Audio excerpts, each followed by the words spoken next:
نحمده ونصلي ونسلم على رسوله الكريم اما بعد فاعوذ بالله من الشيطان الرجيم بسم الله الرحمن الرحيم فسيرى الله عملكم ورسوله والمؤمنون آمنت بالله صدق الله العظيم۔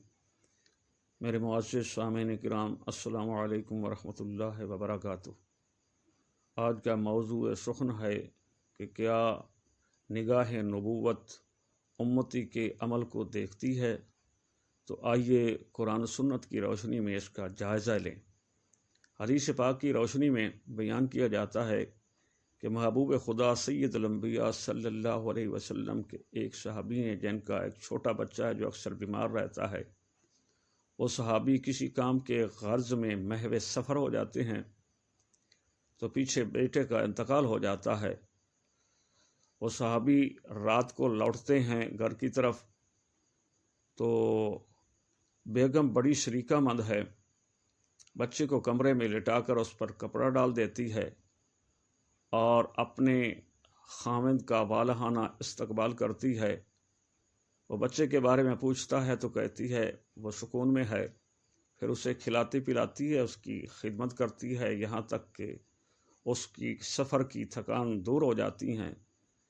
پھر وہ حقوق ازواجی ادا کرتے ہیں۔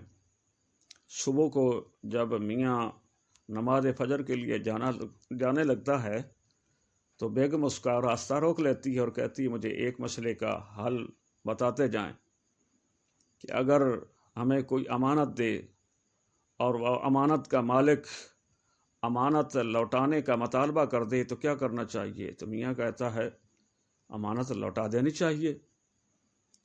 تو وہ کہتی ہے کہ اللہ رب العزت نے جو بیٹے کی صورت میں ہمیں امانت دے رکھی تھی وہ کل سے لے لی ہے، یعنی بچے کا انتقال ہو گیا ہے۔ تو میاں کہتا ہے بچے کے بارے میں مجھے رات کو کیوں نہ بتا دیا؟ تو وہ کہتی ہے وہ وقت بتانے کے لائق نہیں تھا، خیر اللہ کی رضا پہ راضی ہو جاؤ اور کفن دفن کا انتظام و انصرام کرو۔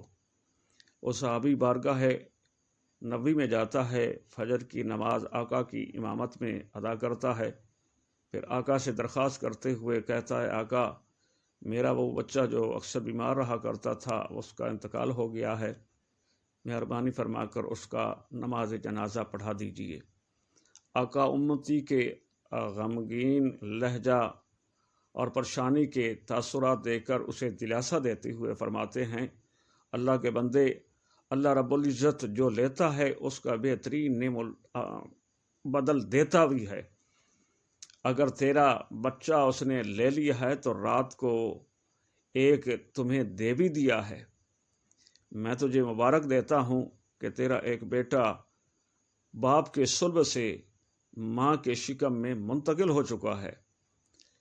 تو گویا نگاہ نبوت امتی کے رات والے عمل کو بھی دیکھ رہی ہے۔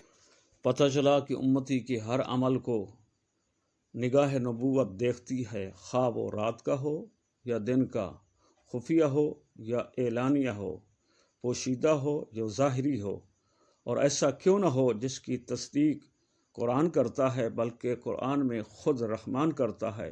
فَسَيَرَى اللَّهُ عَمَلَكُمْ وَرَسُولُهُ وَالْمُؤْمِنُونَ، بس تمہارا ہر عمل خدا بھی دیکھ رہا ہے، مصطفیٰ بھی دیکھ رہے ہیں۔ اللہ رب العزت نے ماں کے پیٹ میں جو تخلیق انسانیت کی فیکٹری لگا رکھی ہے وہ 5 مراحل پر مشتمل ہے۔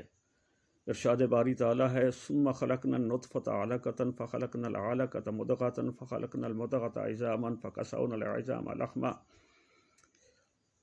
ہم نے نطفے سے بنایا لوتھڑا، لوتھڑے سے بنائی بوٹی، بوٹی سے بنائی ہڈی اور ہڈی پر گوشت چڑھایا۔ تو یہ لہٰذا 5 مراحل تخلیق انسانیت کے مکمل ہونے پر الٹرا ساؤنڈ مشین بھی ججمنٹ کر سکتی ہے جنس کی کہ بچہ ہے یا بچی، پر قربان جائیں نگاہ نبوت پر کہ وہ نطفہ جو چند گھنٹے کا ہے، سید الانبیاء نے اپنے صحابی کو بیٹے کی مبارکباد پیش کر دی۔ پتہ چلا کہ نگاہ نبوت صرف امتی کو دیکھتی نہیں، اس کے ہر عمل کو بھی دیکھتی ہے، پھر اس ہر عمل کے رزلٹ کو بھی دیکھتی ہے۔ لہٰذا آج کے لیے یہ درس کافی ہے، اسی پہ اکتفا کرتا ہوں۔ خدا سے دعا کرتا ہوں، آپ سے التجا کرتا ہوں، اب جس کی جی میں آئے پائے وہ روشنی ہم نے دیا جلا کے سر عام رکھ دیا، وما علیہ الا البلاغ المبین۔